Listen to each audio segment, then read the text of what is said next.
Today in this 2017 Dodge Journey, we'll be having a look at and showing you how to install the Etrailer.com Class 3 trailer hitch receiver, part number E98845. Here's what our hitch looks like installed. What's great about this hitch is that we have plenty of clearance around the receiver, so it makes this a great hitch to use with bike racks and cargo carriers. We don't have to worry about any interference with the rear fascia, and we run much less of a risk of scratching it as we're installing our accessory. Now this hitch fits nicely around our spare tire, so we can still use our spare tire if needed without having any interference from the hitch. Compared to some other options out there, this hitch also doesn't require any cutting or trimming of the rear fascia in order for it to fit.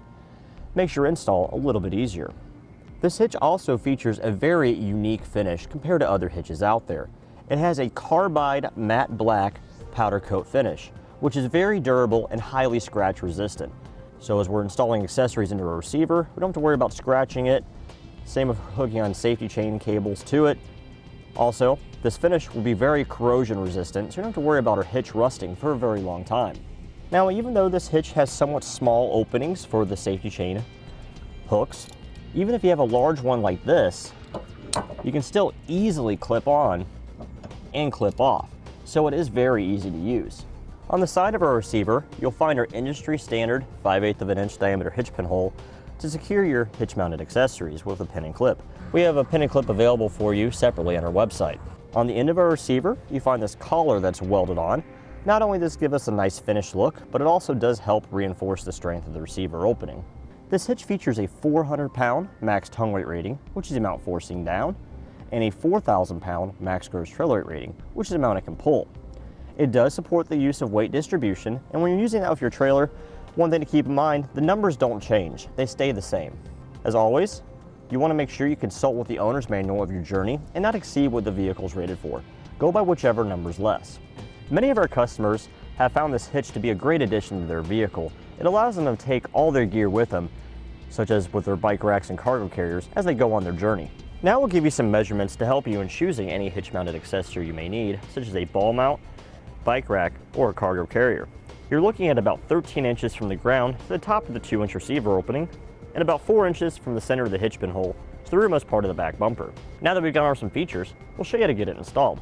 To begin our install, we're going to take a strap to go underneath our exhaust to help support the weight so it doesn't get damaged as we lower it. On the passenger side of the vehicle, clipped to the muffler, we have a ground strap. We need to remove this just by pulling it off. We just set it to the side like that. Now this is one of our exhaust hangers. We have one on each side of the muffler at the back. We're going to spray some lubricant on it to make it slide off a little bit easier. Now we'll use a pry bar to pry off our exhaust hangers. Now we'll do the same on the other muffler on the driver's side of the vehicle.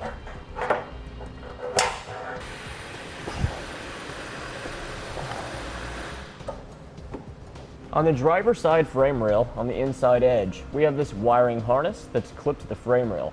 We're going to unclip it to give ourselves a little more clearance here so it doesn't get pinched by our hitch. To do that, you can use a trim panel tool or a flathead screwdriver. There we go. For the time being, I'm going to pull it up and over our exhaust hanger here just to give ourselves extra room. Now we'll point out where our hardware is going to go on our frame rail. We're looking at the passenger side. The driver's side is just a mirror image of this. We have these two round holes here on our frame rail. Then we have this round or oval hole in our bumper beam. We'll start by doing our ones in the frame rail first. We'll take a pull wire and go through the hole that's closest to the front of the vehicle, and then it'll come out the back of our frame rail. Now we'll take one of our small square spacer blocks, place it on the pull wire, and we'll stick that inside the frame rail. We'll thread on one of our carriage bolts now, stick that in the frame rail, and we'll pull it through the hole. And we can remove our pull wire. We'll take our pull wire and go through the hole closest to the rear, and we'll repeat the same process.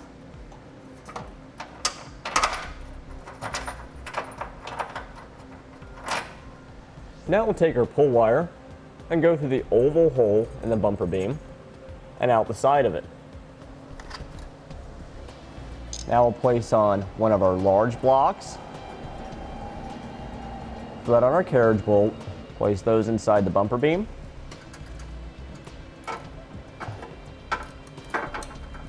And we'll pull the bolt through. Remove our pull wire. And we'll repeat the same process on the other side of the vehicle. Now where our rear carriage bolt goes through the bumper beam's not completely level. That's where this wedge spacer comes into place. This will get sandwiched between our bumper beam and the hitch to level it out. Now the angle is different on this. I found that if you install it with the writing on it facing up towards the bumper beam, it will make it the most level. Now to make it easier on yourself, you can take some tape and use the tape to hold it in place so you don't have to fight it as you're raising the hitch into position. We want the fatter part of the wedge to face towards the rear of the vehicle. Now with an extra set of hands, we'll raise our hitch into position and we'll secure it into place with the flange nut. Once we have one started on each side, it'll help hold up our hitch and we won't have to worry so much about holding up on it. Now we'll get the rest of our hardware started.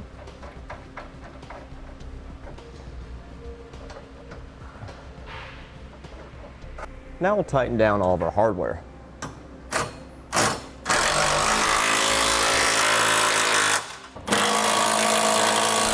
Now we'll torque all of our hardware to the amount specified in the instructions.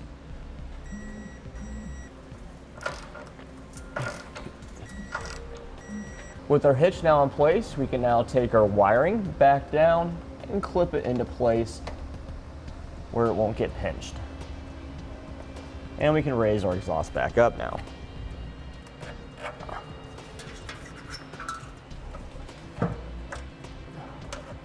Here with our hangers back on, we'll be sure to clip our ground strap back to the exhaust.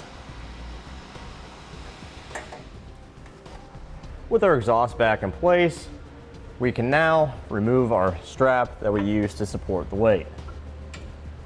And that completes our look at and showing you how to install the Etrailer.com Class 3 trailer hitch receiver, part number E98845 on this 2017 Dodge Journey.